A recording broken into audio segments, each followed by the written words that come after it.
Está grabando ya, ¿no? ¿Puede confirmar, por favor? Sí. Genial. Déjalo por aquí. ¿Por qué sale esto? Ya. Ok, bueno, entonces el tema de hoy que se va a presentar va a estar relacionado a EfficientNet, que es una arquitectura que básicamente ha revolucionado la forma en cómo se escalan las redes neuronales. Y pues dentro del tema y los contenidos son los siguientes. En principio está basado en cómo se creó la introducción, la motivación, la forma del escalamiento. Aquí explico sobre la arquitectura, sobre los progresos de cómo son entrenadas, otras formas más eficientes de entrenamiento. Y al final, una de las aplicaciones de EfficientNet, porque es que EfficientNet es escalable y porque se podría usar como backbone en muchos otros tipos muchos otros tipos de redes o de arquitecturas de redes neuronales, ¿no? En general.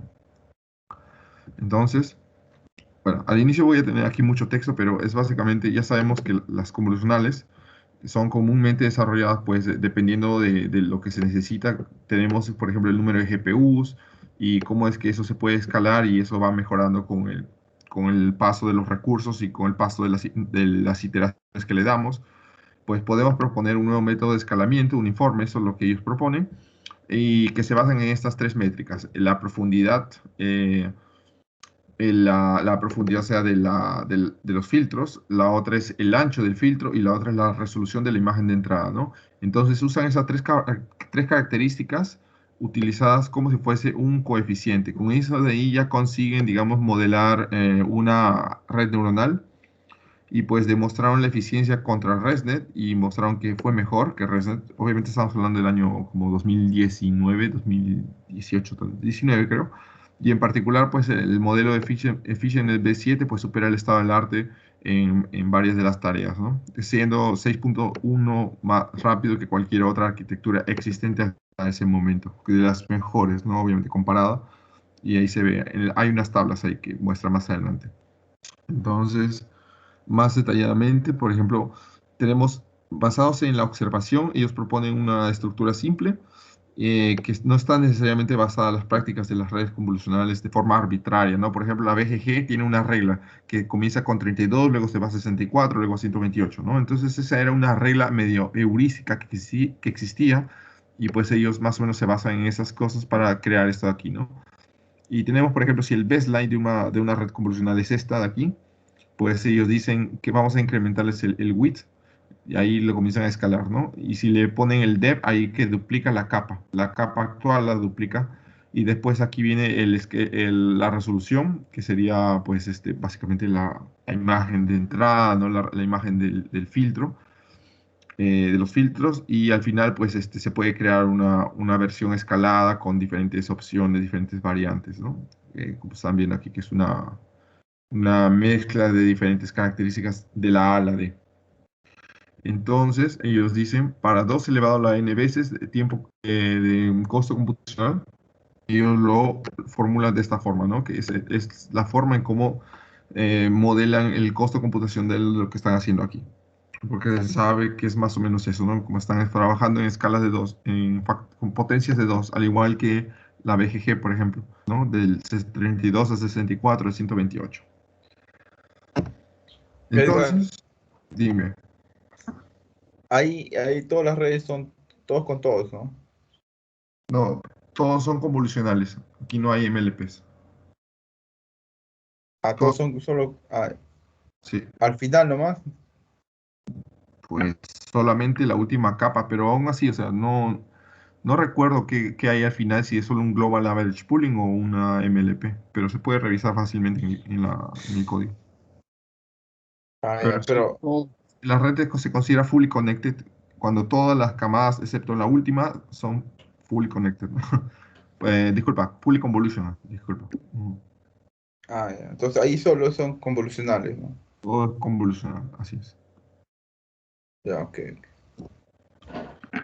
Bueno, entonces tenemos, si ponemos esto que es una capa convolucional, que la entrada pasada por una función te da la salida, podemos decir que ese es el operador, ¿no?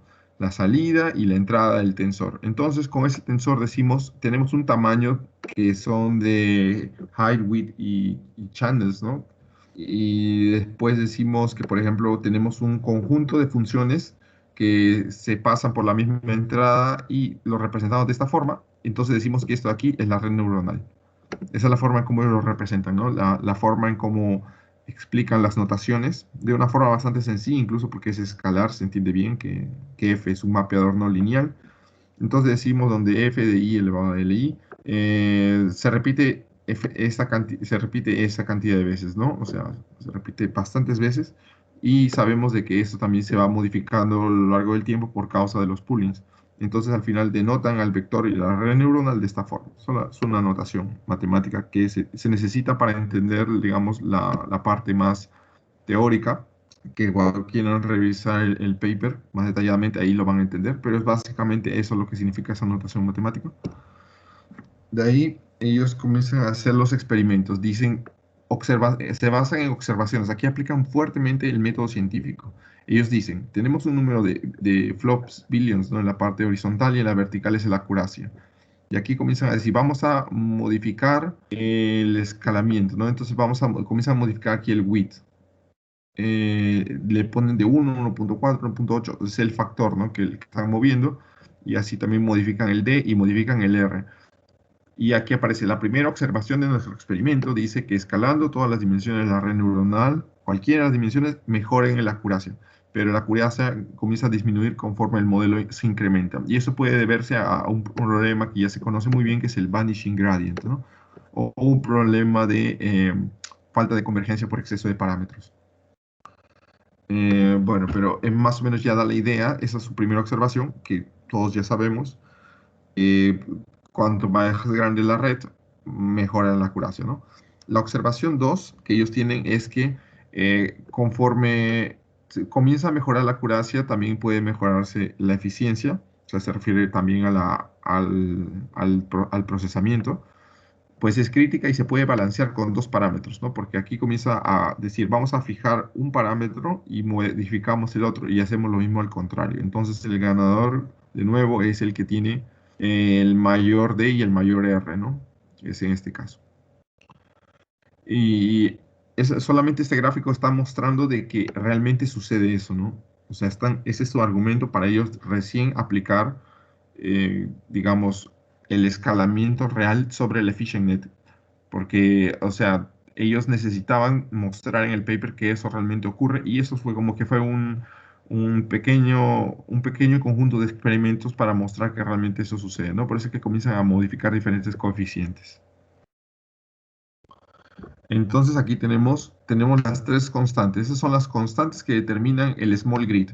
El small grid search sería como que imagínense que los tres coeficientes, cada uno representa un vector, ¿no? De números posibles, discretos.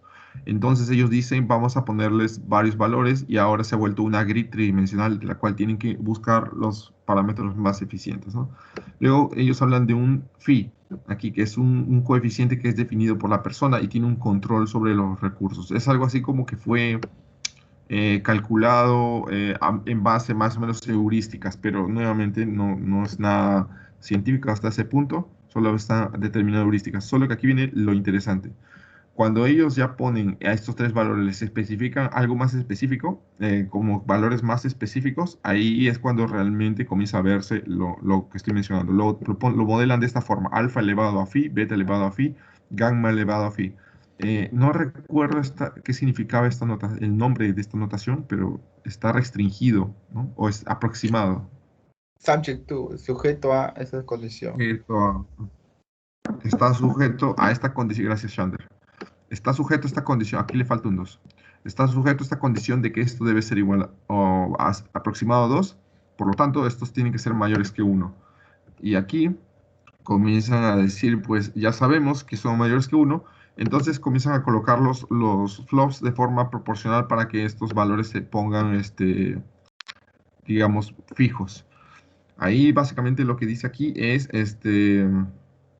que ya después de que las capas convolucionales se sabe que tiene un costo computacional por el escalamiento y que se debe aproximar, se ve todo con esta ecuación 2 que es la aproximación, pues ellos dicen ahora se puede ajustar de esta forma, ¿no? Con el phi arriba, y se tiene de nuevo que está, por eso que mencioné constraint, está sujeto a esto, a esta forma, que eso cumple, y ahí ellos comienzan a decir, entonces yo controlo phi, porque phi debe moverse y es aproximadamente, se incrementa 2 elevado a phi, que era el argumento inicial del principio, ¿no? Entonces todas las modificaciones que ellos están haciendo para que no se vuelva un problema de infinitas soluciones, ¿no? Básicamente ellos dijeron, vamos a hacer unos constraints, vamos a delimitar nuestra área de búsqueda y delimitamos a que nosotros vamos a modificar solo el parámetro de phi bajo estas constantes que ellos lo van a dar después de un análisis de grid search, y ahí ellos solamente tendrían que modificar un parámetro porque los otros ya están sujetos. ¿Hasta ahí quedó más o menos claro? Edgar, Dime. ¿esos son puntos o son comas? Por ejemplo, la ecuación 2 ahí dice Aquí son Z2 comas. alfa, Aquí son alfa. puntos. Es que sí, que el producto tiene que ser aproximado a 2. Sí, exacto. Eso, Pero, ¿sabe por qué no? Porque ellos lo tienen que aproximar. Si hacen sujeto a 2, esto se vuelve esto. Mira, acá está. Si esto está sujeto a 2, están delimitando su espacio de búsqueda a esto. claro, ¿no? ¿Cierto? Entonces se vuelve un algoritmo de optimización más. Y Pero, o sea, además, mucho más pequeño. al- alfa y beta y gamma, ¿no? Tiene que ser mayor o igual a 1. Ujú. Y, y una consulta, alfa, beta y gamma, ¿depende de los datos? No, no, eso simplemente dijeron, son constantes que controlan qué tan grande se escala la red convolucional en los tres parámetros que dijimos arriba, y eso solamente van a ser determinados por un algoritmo de optimización por espacio de búsqueda, de grid. Es algo así como una tabla, tú le vas buscando el más Claro, óptimo. pero manera general, tú ves el accuracy, ¿cierto? De toda la red. Y ese Ujú, accuracy va a depender de la data o es independiente. Porque para cierto, por ejemplo, tú tienes una red, tú puedes entrenar para el dato A, para el dato B, para el dato C, ¿no? Cosas diferentes. No ujú, necesariamente de todas, esas tres cosas diferentes vas a tener un 90% de accuracy en todas, ¿no? ujú. O sea, esos parámetros dependen de la data o es independiente de la data, ¿no? Porque ahí no veo que No, sea no, independiente. no, Dependiente. son independiente en estos dos problemas que te están mostrando, es independiente porque siempre es el mismo dato. No te están poniendo otra base de datos. Porque mira, aquí tiene solamente ImageNet y aquí tiene solamente ImageNet, pero son los experimentos iniciales. O sea, tú tienes que fijar una base de datos, haces tus experimentos iniciales, creas, formulas tus reglas de trabajo y a partir de ahí te mueves. Ay, ay, ay. En ese caso ¿Entendiste? va a partir de ahí, ¿no? Sí, lo que han hecho ellos es minimizar el área de búsqueda para que ellos comiencen a formular las restricciones y las matemáticas que deben estar por detrás. Es así como más o menos las redes se crean. Sí, Restringen en bases de datos más pero, pequeñas. claro, pero No, no. no es tan pequeño, ImageNet es grande, pero me refiero a problema, ¿no? Porque si tú dijeras es dependiente de los datos, tendría que ser otro estudio. Claro, tendría que ser diferentes estudios para que sean depende, ¿no? De los datos, ¿no? Ujú. Pero ellos comparan al final con varias bases de datos, así que ahí vas a ver los resultados después. Pero es que ellos necesitaban formular esto en función de las observaciones de arriba.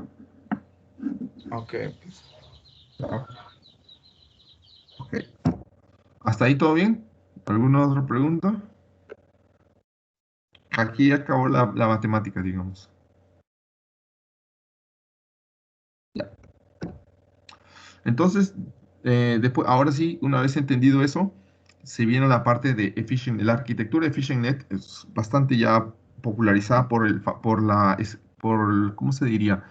La flexibilidad de escalamiento que esta red tiene, ¿no? En este caso, la EfficientNet es el nombre y el B0 significa como que digamos, no me recuerdo qué era, pero llamémosle que es arquitectura B0, que significa que es de más bajo, de más baja escalamiento más bajo, y después llega hasta la B7, o sea que se puede escalar hasta 7, ¿no? Entonces ellos tienen de la 0 a la 7, B1, B2, B3, B4. ¿Y cómo lo controlan? Con el parámetro extra que habíamos dicho, que es el phi, pero ahora les explico eso. Entonces, se sabe de que ya crearon esta arquitectura. ¿En qué se basaron para decir eso? Pues dijeron, existen las arquitecturas más eficientes que salen del MobileNet, que son las Inverted Bottleneck, y los llamaron como MBComp. Entonces, y después tienen la parte de que les agregan el squeeze and excitation. Eso es una cosa que si da para explicar, le explico. Pero es como un truquito dentro de cada capa convolucional para optimizar, digamos, la acuracia a pesar de que tiene menos parámetros, ¿no? Porque le quitan un poco eso de ahí. Es como paralelizar ahí. Si hay espacio, lo debatimos un poco, porque esto también es un poco muy específico y viene del MobileNet en realidad, o que yo sepa. Ahora el espacio de búsqueda, pues la búsqueda produce la, la parte, ¿cómo decir? O sea, después de haber hecho el grid search que comenté, ¿no? Se crea esta arquitectura B0 y ellos se basan en este punto de partida, ¿no? Que es la estructura mínima que ellos poseen aquí. Entonces dicen, desde que utilizamos el mismo espacio de búsqueda que este paper de aquí, tendrían que ver cuál es en el trabajo, la arquitectura es similar a MNASnet, que no recuerdo exactamente cuál es, pero es parecida a la de MobileNet, excepto que el B0 es un poco más grande debido al target que requiere de los flops, ¿no? Entonces, ese es su target. Ellos hicieron algo así como em, una métrica de optimización que no la he puesto aquí, creo. Una métrica, la puedo mencionar aquí. Un momento. Ajá. O sea, aparte de esa ecuación que yo mostré, aquí está, había otra más, aquí. Esta métrica de aquí la pusieron como para decir, no me debo pasar de tantos flops, y aquí mencionan de la memoria y eso, ¿no? Pero bueno, eso es como que detalle de implementación, no quería entrar aquí en detalle.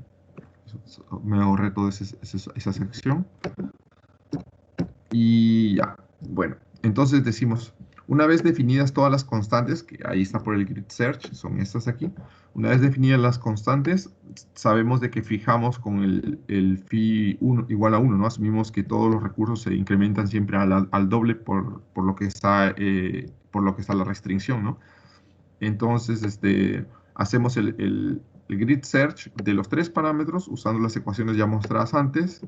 Y pues el B0, el efficient B0 se crea a partir de estas soluciones con el phi igual a 1. Entonces, una vez tenemos el phi igual a 1, ahora podemos solamente modificar el phi en esta ecuación, ¿no? Porque si se acuerdan, estos tres parámetros estaban elevados a la phi. Entonces, una vez encontradas las constantes, ya no muevo más esas constantes, son fijas, y solamente muevo el phi, que va del 1 pues hasta el 7, ¿no? En principio. Entonces, aquí dice, luego de haber fijado estas tres constantes, escalamos la red neuronal y después usando diferentes phis, con la ecuación 2, que es la que definía arriba esto, obtenemos las arquitecturas de la B1 a la B7. ¿Está ahí todo bien? Ok. Porque ya eso nomás es básicamente lo que tiene la red neuronal, ¿no? No tiene más misterio, no tiene más novedad, entre aspas, ¿no? Pero lo que lograron hacer estos manes fue que lograron crear 7 arquitecturas escalables y todas eficientes a la hora que modelaron el problema de esa forma, ¿no? En lugar de hacer experimentos con varias bases de datos, múltiples tipos de redes. Entonces, bueno, aquí ellos hacen una comparación, lo que más o menos decía Chandler, ¿no? Primero aquí comparan con ImageNet, pero comparan todas las redes con todas las redes, ¿no? No sé si da para ustedes leen aquí. Ujú. Sí. Por Ujú. ejemplo, aquí comparan EfficientNet que tiene el B0 tiene 5.3 millones de parámetros versus ResNet 50 que tiene 26.000 y el accuracy top 5 queda por ahí y el accuracy top 1 queda un 1% mejor. Pero ¿cuál es la diferencia, no? Que digamos, la ResNet es casi 5 veces más lenta, ¿no? Entonces aquí tienes lo mismo para el B1, lo compara con otras arquitecturas y así. Sí, va. Lo normalizan todo con relación al EfficientNet. El G-Pipe es una de las mejores que apareció en el 2018, pero era inmensamente grande. Y aquí, de todas formas, apareció esta. O sea, es 66 millones del EfficientNet y el otro era 557 millones. Era realmente grande, pero aún así quedaron pues prácticamente igual, ¿no? Y fue lo más eficiente entre aspas. Bueno, la parte de flops lo saqué, ¿no? No lo puse en la explicación, pero es básicamente que es más rápido procesando, ¿no? En principio. No es tan rápida como el MobileNet, pero ya es competitivo, digamos, un poco. O sea, es 2 o 3 veces más lenta que la MobileNet, yo diría. Y aquí nuevamente mencionan del phi, ¿no? El parámetro phi sobre la red. Entonces, esto de aquí resuelve un problema de clasificación. Estamos hablando del backbone. Ujú. Edgar, Dime. ahí hay dos radio efficient net. Eso es, hay variaciones, ¿no? Pero ¿qué significa esas variaciones? ¿Aquí? Ajá, después hay otra columna, después del flow hay otro radio efficient net y Ah, ya los valores cambiaron, ¿no? ya, mira, eso radio to efficient net significa están comparando los parámetros, pero en relación, o sea, de 0 a 1, ¿no? Porcentajes. Pero tú estás normalizando en función del efficient net, o sea, el efficient net sería el 100%, por así decirlo. Entonces, este aquí te está diciendo que es 490%, 260%. ¿Qué significa? El número de parámetros se incrementó en relación al efficient net 490%. Ujú. Y lo mismo aquí, pero este en relación de los flops. Ah, ya, ya, ya. Sí, claro, solo es eso, no. ¿Y a qué te refieres con escala? Yo pensé con las imágenes cuando hace escala en grandas, ¿no? Pero ahí en la arquitectura es en grandad, la arquitectura más. Pues sí, escala, realmente. Estamos hablando de escalar la profundidad, o sea, duplicar la resolución el tamaño del kernel, el ancho. Eso es escalar. Ah, ya, pero ahí haces más, consumes más recursos, ¿no? Claro, pues acá está. Acá, exacto, tú mismo lo has dicho. Por eso es que aquí está, aquí te comparan también los flops, pero yo no expliqué tanto esa parte porque es más de implementación.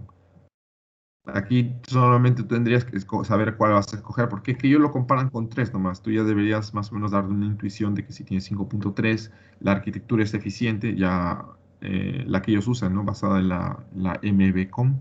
Entonces ya sabes que llega no solamente igual a la REST, ¿no? Sino que ya la arquitectura es eficiente en sí.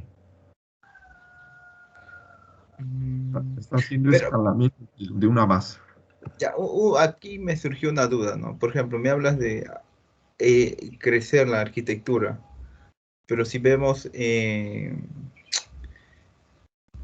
la arquitectura, si vemos en ResNet o DesNet, tú aumentas la arquitectura en EfficientNet, por ejemplo, en el escalamiento que mencionas, pero los Ah, parámetros se mantienen constantes. ¿Los parámetros al aumentar, aumentan sus parámetros o no? claro, acá estamos. El EfficientNet aumenta, pero esa es una buena pregunta, mira, no lo había visto.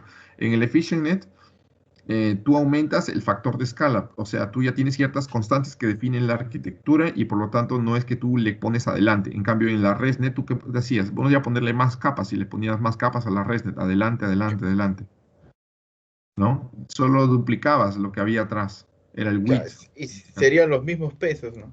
No, o ¿O sea, no simplemente diferente? así. Por ejemplo, el ResNet lo que hacías era este de aquí. El ResNet tiene este. ¿Cuál es?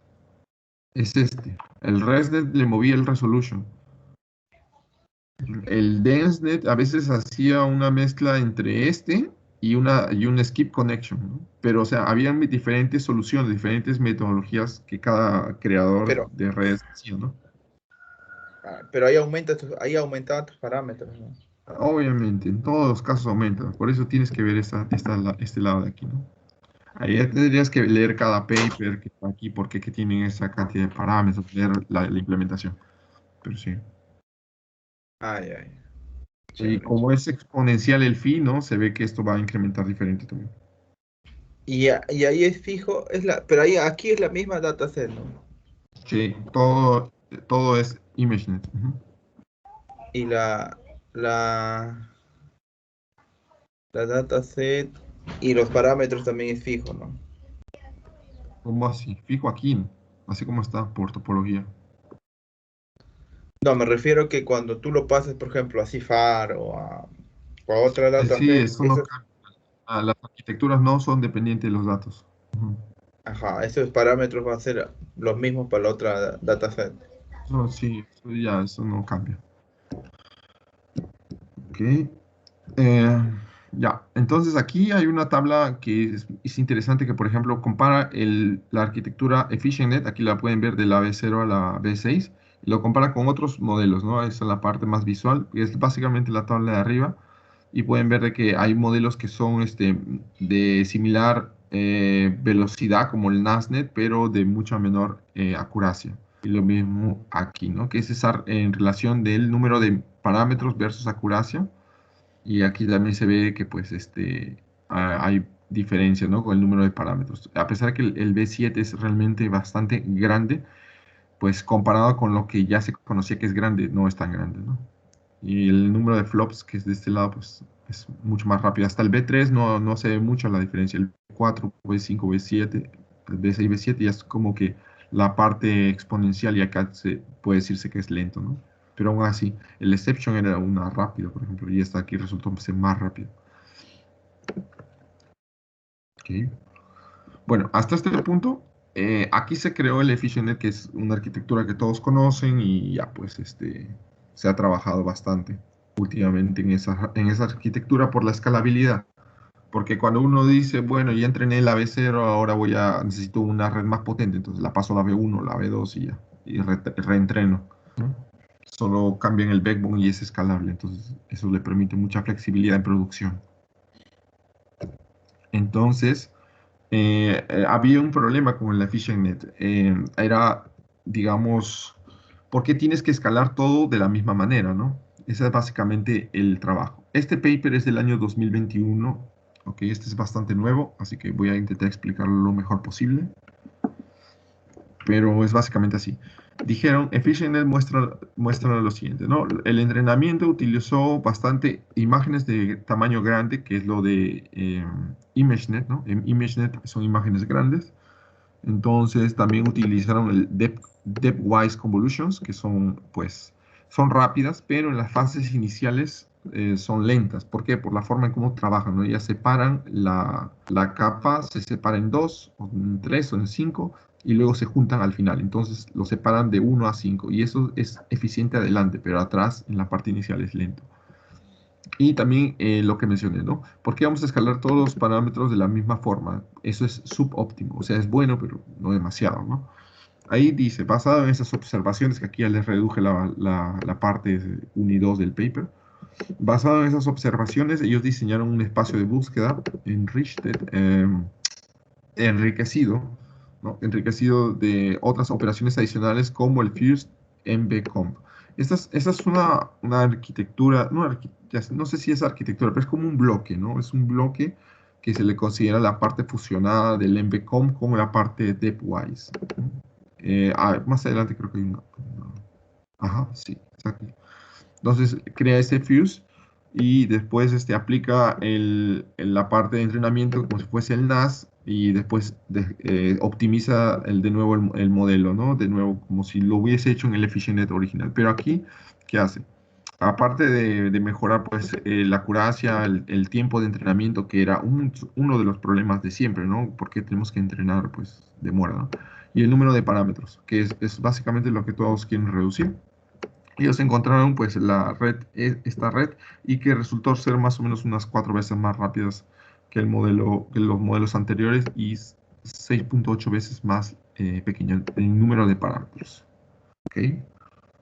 Pero ahí aún, claro, trabajando en clasificación. Aquí básicamente copié y pegué todo, no fui capaz de reducirlo, pero no sé bueno, lo voy a leer, pero acá dice básicamente que mantienen la misma regularización, o sea, los métodos de regularización, por ejemplo, el L2, el L1, el dropout, base normalization, si tiene cualquier cosa, pero ellos dicen, no puedes mantener el mismo tipo de regularización para imágenes diferentes. O sea, si las imágenes en tamaño, ¿no? Diferentes, porque dice que no es ideal. Entonces, yo me quedo pensando, yo siempre hacía lo mismo, ¿no? Yo siempre aplicaba el mismo tipo de regularización para diferentes tipos de tamaño, pero según ellos, según argumentan, ellos no lo hacen así. Ellos dicen, para la misma red, y si la imagen de entrada es más pequeña,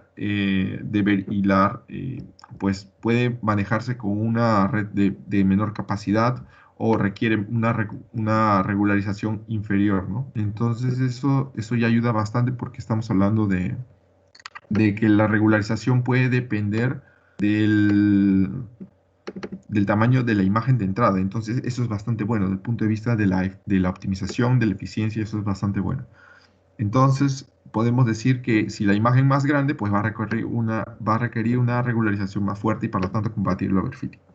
Entonces, ellos dicen, basados en este punto de vista, proponen un método de progressive learning. Yo escuché algo similar en la parte de GANs, pero el progressive learning, ellos básicamente sugieren que en las fases iniciales de entrenamiento, o sea, cuando entrenan inicialmente, ellos entrenan una red con imágenes más pequeñas con regularizaciones más débiles, ¿no? Por ejemplo, el data augmentation y el dropout, le quitan eso, no le quitan, lo disminuyen bastante en las fases iniciales y después lo van haciendo gradualmente cada vez más fuerte y mientras aumenta el número de la imagen, ¿no? Entonces, el tamaño de la imagen, disculpen. Entonces, eso significa que la regularización tiene un efecto que depende de la imagen, depende del dato de entrada. Y eso es algo que más o menos Shander es lo que estaba diciendo. Pero aquí estamos hablando de la regularización, no en el entrenamiento. Y no estamos hablando del modelo en sí, el modelo está igual. Entonces, basado con ese resizing progresivo, que ya es un trabajo propuesto en el 2018, pero dinámicamente se ajusta a la regularización de nuestro enfoque, pues podemos acelerar el entrenamiento de la red neuronal. Y eso tiene sentido, ¿por qué? Porque la red neuronal al inicio, si ya está trabajando con imágenes más pequeñas, el costo computacional al inicio es mucho más bajo y después cuando lo regresan al tamaño normal, original, con el que se está entrenando, pues vas a obtener el mismo tipo de acuracia al final, ¿no? Porque estás llegando a lo mismo. Aunque al inicio comenzaste más débil, fue más rápido entrenar. Entonces, eso es básicamente lo que están haciendo. Era como hacer un warm-up, pero del punto de vista de las imágenes, ¿no? De entrada. Y yo me imagino que esto debe ser posible ser usado en señales también. Entonces, esto es algo bastante interesante que me gustaría todavía investigarlo a fondo, pero sí, es bastante interesante.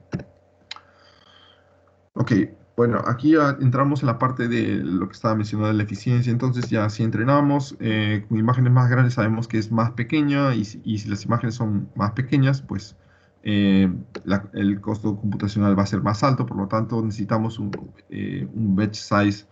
em, bueno, podemos habilitar un batch size mucho más grande si usamos imágenes más pequeñas. Entonces, esa es la capacidad que tiene, es más o menos, lo estimaron, puede mejorar hasta un 2.2%, ¿no? Basado en lo que les expliqué antes, porque ya la imagen es más pequeña, el batch size puede ser más grande. Y uno de los trabajos que argumentaron que imágenes pequeñas funcionaba también para entrenamiento, pues decían que mejoraba también ligeramente la acuracia. A ver, estas aquí es más subjetivo, ¿no? Ellos dijeron, bueno, existe un trabajo, pero no llegaba a nada concluyente. Entonces, yo diría que esto acá es mucho más concluyente lo que tienen. De ahí el Depthwise Convolution, que eran las capas que separaban de una entrada a cinco o tres salidas. Y después de esas salidas se juntaban de nuevo en una, pues funciona bien en las fases últimas solamente, porque en las iniciales la imagen de entrada es muy grande. Entonces hace que el costo computacional por cada depthwise es muy grande. No es conveniente hacer eso. Entonces simplemente dijeron, vamos a quitarlas. No tiene por qué haber eso al inicio y sí lo ponemos después. Y después simplemente lo cambiaron con el First MB Comp. pero solamente hicieron eso, o sea, en lugar de incrementar todo con phi de la forma que lo habían hecho, pues dijeron, pues no puede ser tanto así, ¿no? Deben haber ciertos constraints al inicio y esa fue una forma de eficiencia que ellos pusieron. Y ya bueno, esta es la parte del escalamiento que no debe ser escalado uniformemente todo, ¿no? Ahora, el Fuse MBComp es sencillo. Bueno, para los que no conocen el depwise, imagínense que entra una imagen, digamos un feature de la capa anterior, se separa en tres y después de procesar por los tres por separado con kernels más pequeños, se juntan de nuevo y pasa a la siguiente capa. Eso nomás hace. Entonces, eso de aquí se junta y crean este bloque que es de 3x3, ¿no? Solo que funciona ligeramente diferente, ¿no? Porque funcionaría como que aquí este funciona como compresor y este como depwise. Aquí simplemente dicen, bueno, esto es igual a esto, matemáticamente hablando. Pero por algún motivo esto de aquí se pensó que era eficiente y pues sí lo es, ¿no? Pero es eficiente solamente al final. Entonces esa es la principal variante. De ahí el resto es la compresión de entrada, compresión de salida, ¿no? Y ese es el squeeze and excitation, que es aquí ya sería muy específico. Si quieren, lo podemos ver después, ¿no? Entonces aquí comienza pues la optimización. Entonces comienzan a reemplazar las etapas. Aquí dicen solamente vamos a crear de la 1 a la 3. Entonces dicen pues de la 1 a la 3 tenemos esta cantidad de parámetros. De la 1 a la 5 tenemos este y la 1 a la 7 esta. Y si no tienes sin fuse, sin la fusión, los tienes en 19.3. Entonces aquí ellos simplemente dijeron, pues vamos a comenzar. ¿Qué ocurre si solamente fusionamos algunas de las etapas de la red, ¿no? No necesitas hacerlo en todas. Y aquí pues comienza a medir, digamos, la parte de eficiencia, cómo se ve la eficiencia desde el punto de vista optimizado en cada conjunto de etapas, ¿no? El paper lo detalla mucho más, aquí solamente lo mencioné porque yo no trabajo mucho con flops. Pero como pueden ver también en la acuracia, pues mejora un poco aquí, de 1 a 3 no mejora tanto, entonces pues no hay mucho. Es más algo de optimización de redes, no es tanto así como que la acuracia mejora, más la parte de optimización de los parámetros. Bueno, por lo tanto, o sea, puede crecer, ¿no? Aquí entonces lo dejo para comparar, por ejemplo, esto es del paper anterior, lo copié y pegué aquí. Entonces pueden ver que la arquitectura de 0 a 7 está aquí, ¿no? De 0 a 7 está por aquí. Entonces ellos dijeron, bueno, vamos a colocar la misma entrada, pero aquí está lo que ellos mencionaron. En vez de que ellos coloquen todos en mbcomp, ellos dijeron, vamos a hacer los fuse aquí y después el resto lo dejamos normal, que es el depwise convolution. Aquí es eficiente en las fases finales y no en las iniciales, ¿no? Entonces simplemente reemplazaron eso. ¿Okay? También, bueno, como dije también, no tienes por qué escalar todo de la misma forma. O sea, aquí lo escaló y no fue tanto en la parte de aumentar las capas, ¿no? Porque aquí lo escaló porque así era la fórmula. La fórmula decía que todo se escalaba por phi. Aquí no, aquí ya lo restringieron. Hay unas explicaciones más detalladas, ¿no? Que por qué fue así. Y con eso, ellos crearon la arquitectura S y dijeron, pues, ups, entonces ellos tienen la comparación de la S, de la M y de la L, que serían small, medium, large, ¿no? Estarían por aquí. O sea, este es el efficient net, por aquí está. ¿Dónde está? Creo que es este negro de aquí. Es el color negro. Y el efficient net versión 2 está aquí, está más arriba, tiene mejor accuracy, ¿ya? Y pues el número de parámetros básicamente se mantuvo. Y como pueden ver también la EfficientNet B0 tiene menos parámetros, la original, la B1, tiene menos parámetros, pero la diferencia es del 2, casi 3% podríamos decir. Ok. Aquí viene la parte, la de Progressive Training.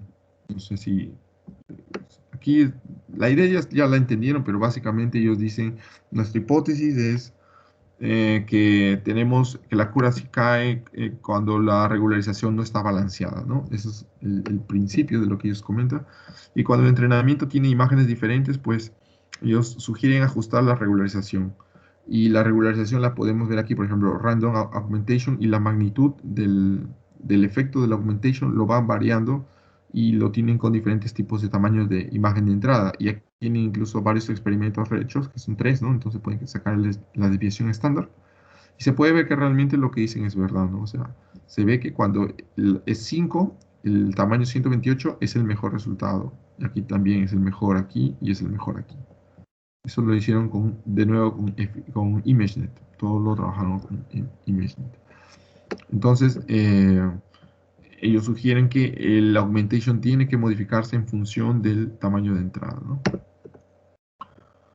Ok, bueno, quedó claro eso, pero ahora dice, pues, ¿cómo lo vamos a hacer, no? Entonces dice que la parte de cómo hacer todo el entrenamiento en un total de n steps y el target debe ser dependiendo del tamaño de la imagen de entrada, ¿no? Entonces tenemos que la magnitud de la regularización, si va a ser phi, lo podemos representar de esta forma, dentro de los paréntesis. Creo que esto se refiere a conjuntos, si no me equivoco. Es el conjunto de los regularizadores que pertenecen a FIDE, donde cada ya representa el tipo de regularización, por ejemplo, dropout o mix-up. Son dos tipos de métodos de regularización. El dropout es muy conocido. Entonces lo dividen en etapas y dicen, pues para las etapas de entrenamiento, pues de 1 a M, pues el modelo es entrenado con este tipo. Entonces ellos ya tienen este K que va a depender pues del tipo de regularización y el I del tipo en qué estado del entrenamiento se encuentra, ¿no? Para el último estado, M utilizaría una imagen con un tamaño más fijo, ese es el mismo que este de aquí, y una regularización de phi E, ¿no? Y para la simplicidad, no, se menciona que heurísticamente van a tomar todos los tamaños desde una imagen inicial en S0 hasta una etapa de regularización en S0. Y se puede decir después que por un método ya de interpolación determinan los valores de cada uno de estos. Entonces todo lo que he explicado es básicamente cómo ellos lo juntan para crear finalmente el algoritmo. El algoritmo es lo que está aquí, es lo que utilizaron para entrenar. Y lo dicen así, ¿no? Como ya mencioné, el S0 es el inicial de las imágenes definidas en ese conjunto y el SE es el inicial el final de los que están regularizados en este otro conjunto, ¿no? Entonces simplemente dice, vamos a pasar por un número de pasos dentro de todas las etapas M, y aquí es cuando comienzan a hacer el algoritmo, ¿no? Aquí tiene algo interesante, porque aquí comienzan a decir, como ya conozco todo lo que está aquí, no es solamente operar y le manda eso a la regularización. Entonces, ese es el algoritmo que actualiza, podríamos decir, o el algoritmo que va modificando la regularización por detrás, porque la red sigue entrenando por sus propios métodos, pero este aquí es el factor que controla esa regularización. Por eso que le llaman adaptable. Hasta aquí, ¿se entiende el algoritmo o de algo más a detalle que quieren que entre aquí?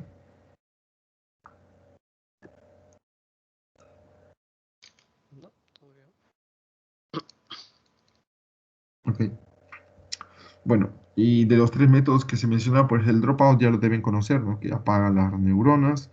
El augment es uno que no lo conozco bien, solo sé que la magnitud de lo que se está aplicando es más o menos. O sea, yo nomás lo he usado porque es un bloque para mí, pero es algo así como vamos a modificar la intensidad o no del contraste en una imagen, ¿no? O sea, no le modifica cuánto de contraste, le modifica por ahí que va la idea. El mix-up es un método así nuevo, pero es una cosa así que combina es, dos o tres tipos de augmentation y le va metiendo así como una ponderación. Este aquí no sé mucho explicarlo, pero no es tan difícil. Este aquí sí me parece un poco más complicado de entender. Este aquí no tanto. Bueno, esto de aquí ya lo mencioné, que era la comparación y con diferentes tipos de métricas, ¿no? De parámetros, de flops y de latencia. Creo que esto es lo que más le interesaría tal vez a Giuseppe, ¿no? Porque aquí trabaja mucho lo que es el tiempo o sea, de ejecución, el tiempo de latencia en este tipo de GPUs. Y realmente, pues, ya estamos hablando de que estas redes están mucho más avanzadas que DenseNet o ResNet o todas las variantes de ResNet en general, ¿no? Mejor que esto solamente podría decirse la MobileNet. Pero MobileNet debe estar en acuracia por aquí abajo, pero es mucho más eficiente que todas las que están acá. Y en señales, pues, yo no sé, no se usaría la arquitectura directamente, pero digamos que más o menos así también se puede usar una metodología para crear una nueva arquitectura también en señales. Bueno, aquí es una tabla igual de comparativa con lo que había antes. Aquí comparan pues los parámetros, todos los parámetros de las redes. Aquí están los accuracies y se comparan con transformers del área de Vision, ¿no? Los transformers aplicados en Vision. Y pues al mejor de todos es este de aquí, pero tiene una cantidad enorme y horrible de parámetros a ser entrenado, que son 208 millones. Bueno, pero, o sea, se nota que definitivamente fue mejor y que aquí estas tres, que son las más eficientes, están manteniendo una acuracia relativamente buena por encima de las originales, ¿no? Ya no la comparan con el B0 porque es evidente que la acuracia es mejor, pero el B0 es más rápido, ¿no? Pero igual no lo pusieron. Aquí está el tiempo de inferencia, nuevamente, lo que es importante. Y lo que más mencionan ellos es el tiempo de entrenamiento, ¿no? La B3 demoraba 10 horas, mientras que esta EfficientNet S2, EfficientNet versión 2, demora 7.1 horas. Entonces, aquí está el primer efecto de trabajar con el Progressive Learning, ¿no? Progressive Learning.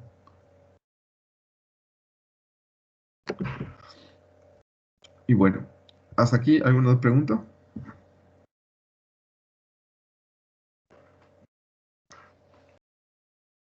Ok.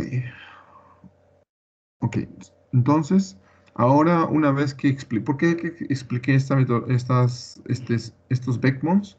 Es porque se pueden hacer muchas más cosas, ¿no? Por ejemplo, una de las aplicaciones que han estado viendo es la de detección de objetos. Entonces dicen, bueno, vamos a crear un detector de objetos basado en EfficientNet. Entonces agarraron el backbone, juntaron a un bidirectional Fisher Pyramid Network y lo pusieron de la forma que de la entrada tengas a la salida y consigas poner el clasificador y el predictor de la posición del bounding box para hacer la detección de objetos. Entonces, obviamente no voy a explicar esta red eh, porque la idea era solamente mostrar de que, o sea, tienen el backbone y se puede ajustar a cualquier otra subred que quieran crear o utilizar de otros lugares y ya está, crearon una red con siendo eficiente porque es escalable esta red.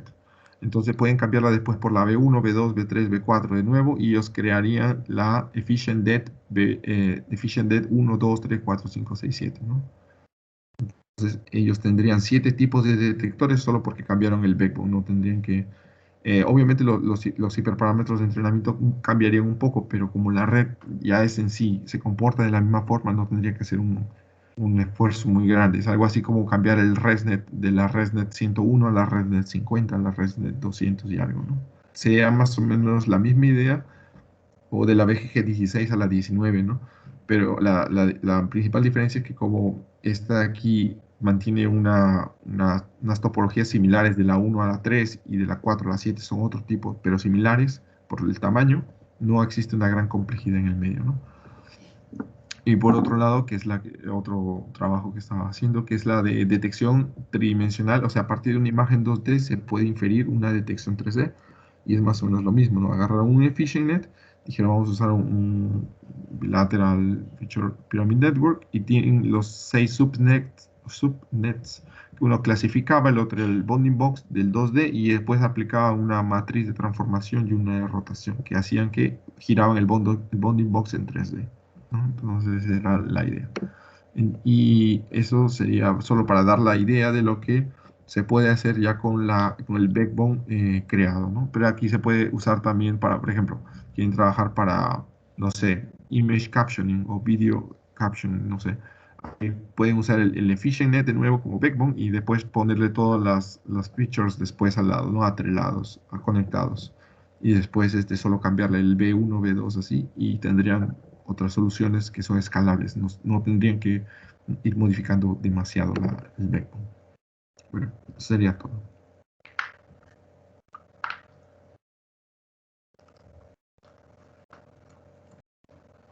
Edgar, Dime.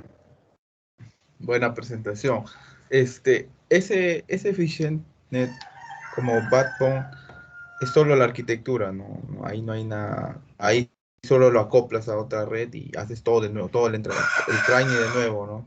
Sí, así es. Ujú. Así es. Estos dos últimos slides los puse para dar esa noción de que se puede adjuntar cualquier otra subnet al final.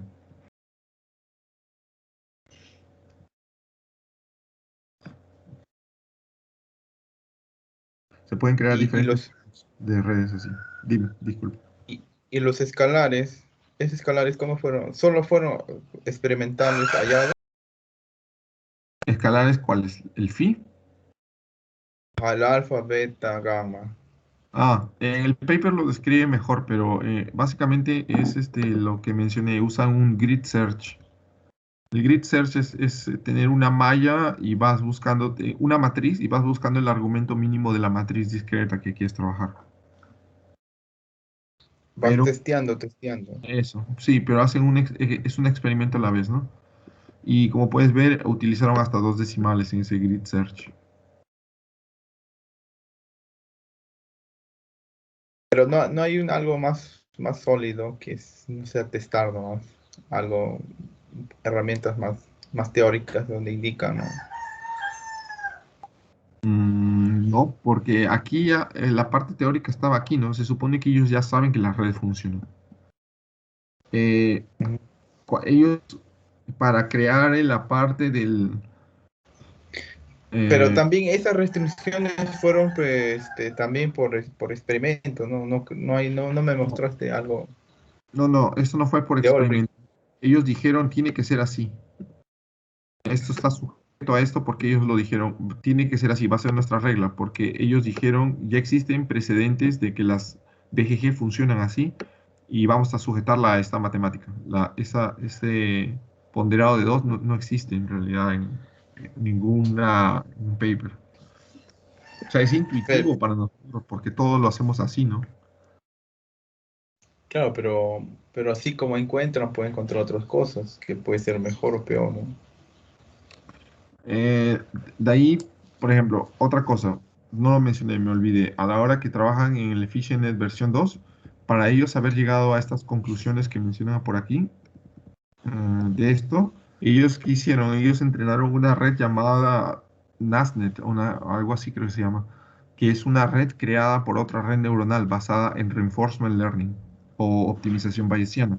Es una red que crea otra red, pero basada en ciertas reglas que ellos le ponen. Entonces, esa segunda red creó una especie de arquitectura medio bizarra y ellos agarraron las mejores opciones, los mejores atributos y ahí dijeron, pues vamos a usar esto y de esta forma que ellos lo dijeron, ¿no? Solo al inicio y no al final. O Creo que sea, Reinforcement no. O sea, creo que es lo segundo que dijiste, es optimización bayesiana, porque usan AutoML, creo. Porque hasta en Keras ya está implementado. Ya lo tiene como modelo preentrenado. mm, MSNet, creo pero es un eso. modelo bien pesado. Ujú. Sí, pero es que el que creó esa red fue una red más grande, ¿no? Entonces, no una red más grande, o sea, fue creada por otra red y, y ellos, digamos, la rodaron de nuevo, pero usando otras reglas, ¿no? Y ese MNASNet, o ese que tú dices, es un resultado de MNSNet. esos entrenamientos. Ujú. Ah, ok. Solo no recuerdo cuál usaron. Creo que lo tengo de repente. Sí fue Reinforcement Learning, creo. Exactamente no sé. Or simple random search in much larger numbers. Pero Eso, así van a sacar varias versiones, ¿no? De FishNet.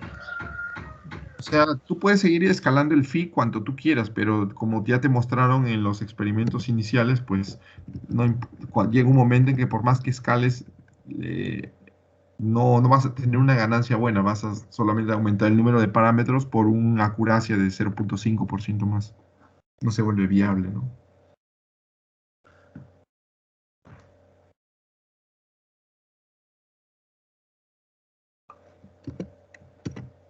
Ah, ya, entiendo. Ujú. Pues aquí está la parte matemática. O sea, yo entiendo, creo que lo que tú quieres es encontrar por qué es que le pusieron una capa o no otra capa, pero por eso es que ellos lo formulan de esta forma, ¿no? Sabes que es un conjunto de filtros y sabes que lo puedes nomenclaturar, eh, lo puedes formular de esta forma. De notar. Como ya lo puedes denotar de esta forma, ya puedes decir que son todos independientes, no tienes por qué optimizar, digamos, un producto, ¿no? No necesitas optimizar una sumatoria, digamos, tampoco. Con la fórmula de Fermat, Sí, ya no pero, utilizas un sorting. sí, pero no la optimizas, digo, no la resuelves, pero no la optimizas. Eso es lo que cuando la denotas de esta forma no necesitas hacer eso.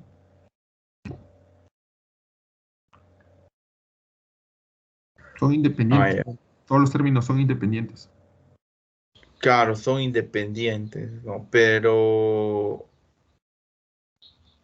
ay, Ese es el, claro, ese es el secreto del primer curso de Machine de la primera aula de Machine Learning, que es el Maximum Likelihood Estimation.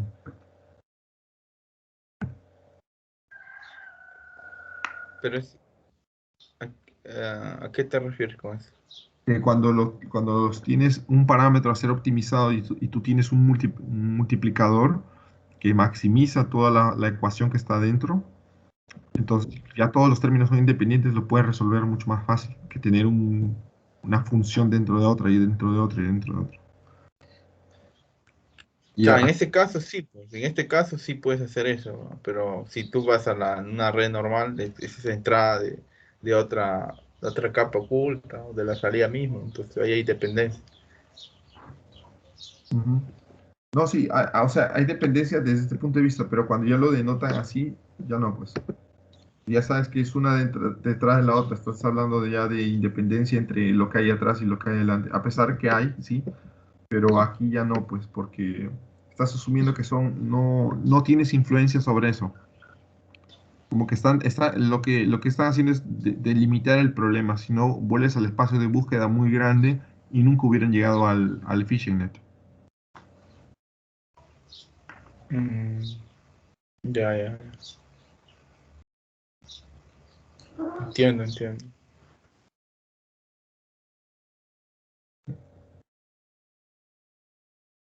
¿Alguna otra pregunta?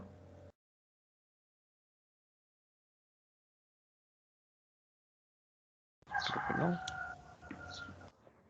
Ok. Bueno, pues eso era todo lo que había que explicar para hoy. Y voy a entonces parar la grabación.